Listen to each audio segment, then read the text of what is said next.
ڈالنے چاہیے. ہم لوگوں کو دیکھ رہے ہیں اتنے دانت خراب ہو رہے ہیں, اتنے دانت. اللہ کا شکر ہے میں زندگی میں ایک دفعہ ڈینٹسٹ کے پاس گیا ہوں, وہ بھی اپنی غلطی سے نہیں, وہ بھی اس لیے کہ عقل داڑھ ٹیڑھی نکل گئی تھی. اب وہ تو قدرت کی طرف سے ہے نا, وہ قدرت کی طرف سے ہے. ورنہ آج کل ہم دیکھ رہے ہیں کہ ہر دوسرا آدمی کہاں جا رہا ہے؟ ڈینٹسٹ. حالانکہ ٹوتھ پیسٹ بھی کر رہے ہیں, رگڑ بھی رہے ہیں صبح شام. اتنے دانتوں کی صفائی کے پہلے لوگوں کے پاس آلات نہیں تھے جتنے اب ہیں, بیڑا غرق ہو رہا ہے دانتوں کا. اس کی وجہ یہ ہے کہ تمیز سے کام تھوڑا کیا جائے وہ اچھا ہوتا ہے. بغیر تمیز کے صبح شام رگڑتے رہو گے, تیزاب سے بھی گلیاں کرتے رہو گے, فائدہ نہیں ہوگا.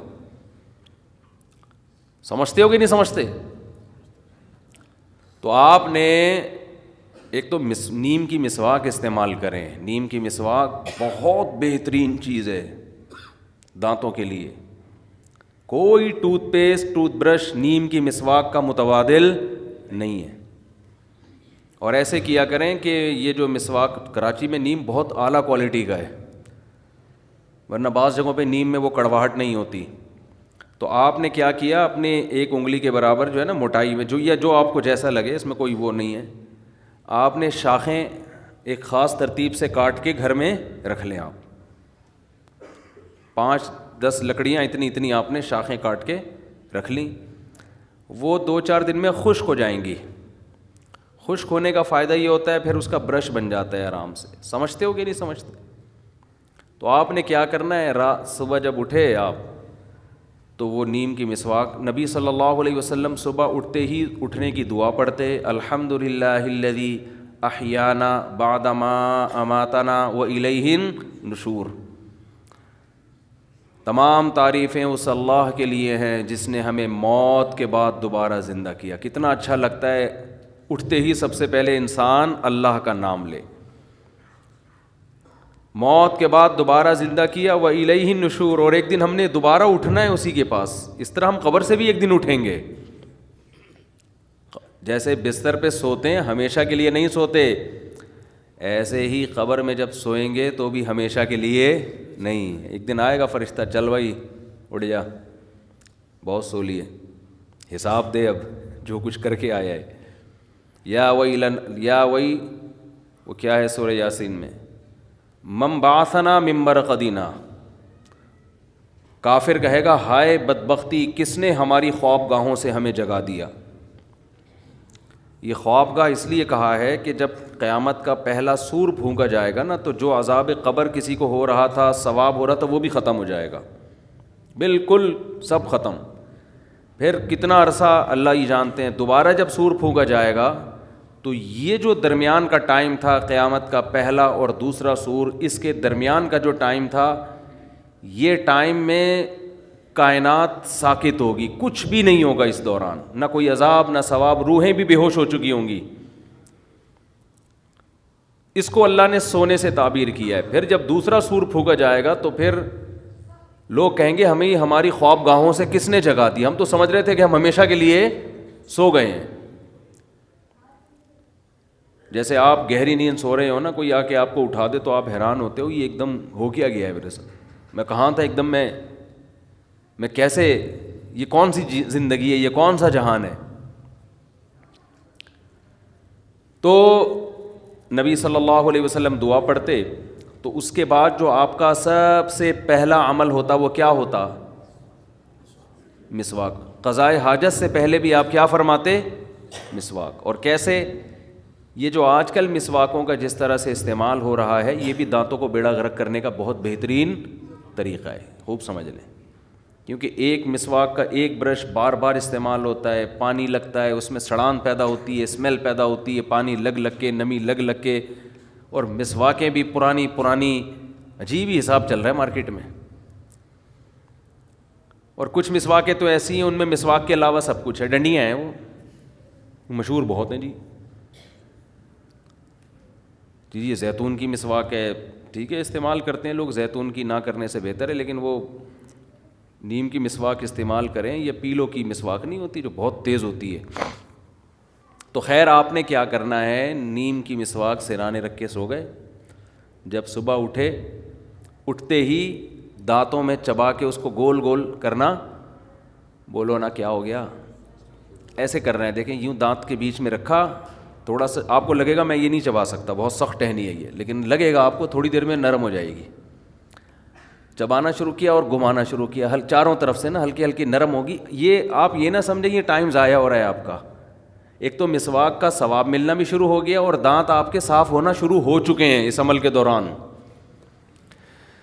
آپ کہیں گے ابھی ہم نے دانتوں پہ رگڑنا تو شروع کیا نہیں تو صاف کیسے ہو گئے؟ او بھائی آپ کے منہ سے جو تھوک نکلنا شروع ہوگا نا, لعاب بننا شروع ہوگا, اور مسواک کا جو کیمیکل نکلنا شروع ہوگا, ان کے کمبینیشن سے آپ کا حلق, آپ کا منہ اور یہ سارے جرمز مرنا شروع. اور یہ جو ہمارے مسوڑے, آپ کے جو گمس ہیں نا, جب آپ اس کو چباتے ہیں تو وہ بھی کشادہ ہونا شروع ہو جاتے ہیں, ان میں اسپیس بننا شروع ہو جاتی ہے, بلڈ سرکولیٹ کرتا ہے نا. جب مسواک کو آپ چبانا شروع کرتے ہیں تو آپ کے دانتوں میں بلڈ کی سرکولیشن بڑھے گی کہ نہیں بڑھے گی؟ ابے جب چلو گے تو ٹانگوں میں سرکولیشن بڑھتی ہے نا, ہاتھ سے وزن اٹھاؤ گے تو ہاتھ میں بلڈ کی سرکولیشن, تو جب چبانا شروع کرتے ہو تو سرکولیشن بڑھتی ہے. تو آپ کے جو گمس ہیں وہ مسواک کا کیمیکل جذب کرنے کے لیے ریڈی ہو جاتے ہیں. یہ پورا ایک نیچرل پروسیس ہے جو برش میں نہیں ہوتا. برش کو چبایا نہیں جاتا, برش گڑ کیا رکھ دیا, وہ بھی صحیح ہے, وہ ایسا نہ ہو وہ بھی چھوڑ دیں, نہ ہونے سے 1000 گنا بہتر ہے, کچھ تو کریں. لیکن مسواک کا الٹرنیٹ نہیں ہے برش. اور مسواک کا جو کیمیکل بالکل آرگینک ہے. آپ کو پتہ ہے آج دنیا میں آرگینک چیزوں کی قدر بڑھتی جا رہی ہے. یہ جو کیمیکل ٹوتھ پیسٹ میں ڈالے جاتے ہیں, ہمیں کیا پتہ کل تحقیق سے ثابت ہو کہ بیڑا اسی وجہ سے غرق ہو رہا تھا. ٹھیک ہے, میں نہیں کہہ رہا, میں کسی ٹوتھ پیسٹ پہ الزام نہیں لگا رہا, لیکن یہ انسانوں کی بنائی ہوئی چیزیں ہیں, صحیح بھی ہو سکتی ہیں, فائدہ مند بھی ہو سکتی ہیں, اور سائیڈ افیکٹ بھی ہو سکتے ہیں. پیغمبر کبھی ایسی چیز استعمال نہیں کرتے جس میں 1% بھی نقصان کا پہلو, کیونکہ پیغمبروں کی گائیڈنس کہاں سے ہوتی ہے؟ اللہ کی طرف سے. ہر پیغمبر نے مسواک استعمال کی ہے. اگر اس مسواک میں نقصان ہو رہا ہے تو آپ کا اپنا قصور ہے, آپ استعمال غلط طریقے سے کر رہے ہو اس کو. تو آپ نے کیا کرنا ہے میرے بھائی؟ دانتوں کے درمیان میں رکھ کے اس کو ہلکا ہلکا چبانا ہے اور گول گول گھمانا ہے, یہاں سے بھی اور لیفٹ سائڈ, تاکہ دونوں جبڑے آپ کے استعمال ہو نا. تو اس سے کیا ہوگا کہ آپ کے گمز میں وہ کیمیکل جذب کرنے کی صلاحیت بڑھے گی, اور آپ کے دانت تیار ہو جائیں گے کہ ہمیں صاف کرو. بالکل جیسے ہم جب کھانا کھاتے ہیں تو چباتے ہیں تو معدہ ہمارا نگلنے کے لیے تیار ہو جاتا ہے, اور وہ کیمیکل پہلے سے چھوڑنا, بغیر چبائے نکلیں گے تو ہضم نہیں ہوتا. یہ پورا ایک نیچرل پروسیس ہے, چبانے سے شروع ہوتا ہے یہ مسواک کے, سمجھتے ہو؟ پھر آپ نے کیا کرنا ہے, جب چبا کے ہلکا ہو گیا تو پھر آپ نے اس کو دانتوں پہ رگڑنا ہے تمیز سے. خلال آپ رات کو پہلے ہی کر چکے تھے, اس کا فائدہ یہ ہوگا کہ ایسا نہیں ہوگا کہ مسواک کے جو کیمیکل ہے آپ کے دانتوں کے بیچ میں نہ جائے, کیونکہ جو خلال آپ رات کھانے کے بعد کر چکے تھے اس سے وہ سارے دانت پہلے جو بڑے بڑے اس میں فالٹ تھے, جو چٹانیں پھنسی ہوئی تھیں, وہ کیا ہو گئیں؟ پورے گوشت کے لیگ پیس پھنسے ہوئے تھے, اس میں پٹ کے گوشت پھنسا ہوا تھا, جو بھی تھا وہ سارا کیا ہو گیا ہے؟ نکل گیا. اچھا, ابو داؤد کی حدیث ہے, آپ صلی اللہ علیہ وسلم نے فرمایا جب دانت سے خلال, زبان سے خلال کرو تو نگل لو, جب کسی باہر کی چیز سے خلال کرو تو اس کو باہر پھینک دو. ابے بھائی کوئی گوشت پھنسا ہوا ہے, آپ نے زبان چلائی, نگل لو اس کو, لیکن جب آپ ٹوتھ پک وغیرہ سے خلال کریں تو نگلے نہیں بلکہ اس کو باہر پھینک دیں. اس میں کیا حکمت ہے اللہ ہی جانے. تو آپ نے کیا کرنا ہے, اس مسواک کو آپ نے پھر دانتوں پہ گھمانا شروع کیا. اس کی کڑواہٹ آپ کے جو پھیپھڑے ہیں نا ان تک کو صاف کرے گی, آپ کے گلے کو صاف کرے گی, آپ کی ناک کی رطوبات کو خارج کرے گی. وہ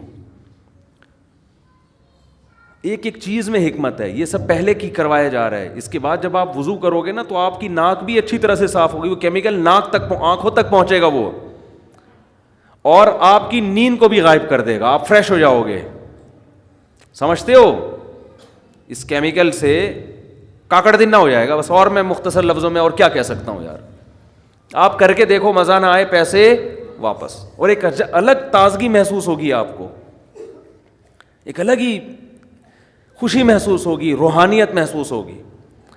اس کے بعد آپ نے واش روم جانا ہے تو جائیں, اگر ضرورت ہے, نہیں ضرورت ہے تو یہ کوئی فرض واجب نہیں ہے. لوگ صبح اٹھ کے نہیں بھی آ رہا ہوتا واش روم جا رہے ہوتے ہیں. بعض لوگوں کو دیکھیں نماز کے ٹائم پہ لازمی بیت الخلاء گھسیں گے. یہ میری آج تک سمجھ میں نہیں آیا بھائی, واش روم کا تو جب تقاضا ہوتا ہے تو نماز کا ٹائم نہیں بھی ہو تو بھی جاؤ, جب تقاضا نہیں ہے تو نماز سے کیا, تو نماز اور واش روم یہ لازم ملزوم نہیں ہے, سمجھتے ہو. لیکن بہرحال ہوتا ہے صبح صبح عام طور پہ لوگوں کو, تو چلے جائیں واش روم سے فارغ ہو کر پھر آپ نے کرنی ہے وضو. اور نبی صلی اللہ علیہ وسلم نے خاص طور پہ صبح کے وقت کے بارے میں فرمایا کہ شیطان آپ کی ناک کے نتنوں کے اندر ٹھکانہ بنا کے رات کو بیٹھتا ہے. حدیث کے الفاظ ہیں. تو صبح کے وقت جب ناک صاف کی جائے تو اچھی طرح سے کی جائے, پانی اندر تک پہنچایا جائے, پھر خوب اچھی طرح سے ناک صاف کر کے جو ناک میں رطوبات پھنسی ہوئی ہیں ان کو نکالا جائے. حدیث کے الفاظ ہیں شیطان رات وہاں بیٹھتا ہے. اب یہ حدیثیں اپنے ظاہر پہ نہیں ہوتی, اس کا مطلب ہے کہ وہ اس جگہ کو صاف کرو, وہ درد سر بنے گا آپ کے لیے. کتنے لوگ ہیں صبح اٹھتے بس کلی بھی نہیں کرتے, چائے پینا. بیڈ ٹی وی ہے بڑے گھرانوں میں, بڑے گھرانوں میں نا بستر پہ صاحب کو جگانے کے لیے پہلے کیا چاہیے, ٹی. وہ مسواک نہیں کرے گا, دانت صاف نہیں کرے گا. آپ یہ تکلف نہ بھی کرو نا, صبح اٹھ کے پہلے برش کر لو, بس یہ بھی کافی ہے بھائی. اتنا ٹینشن میں جانے کی ضرورت نہیں ہے. ایسا نہ ہو کہ لوگ اتنا پہلے یوں چباؤ پھر یوں کرو پھر یہ چھوڑو یار, تو کوئی بات نہیں, آپ اٹھو برش کر لو پہلے, اس سے بھی فریش ہو جاؤ گے, ٹھیک ہے نا.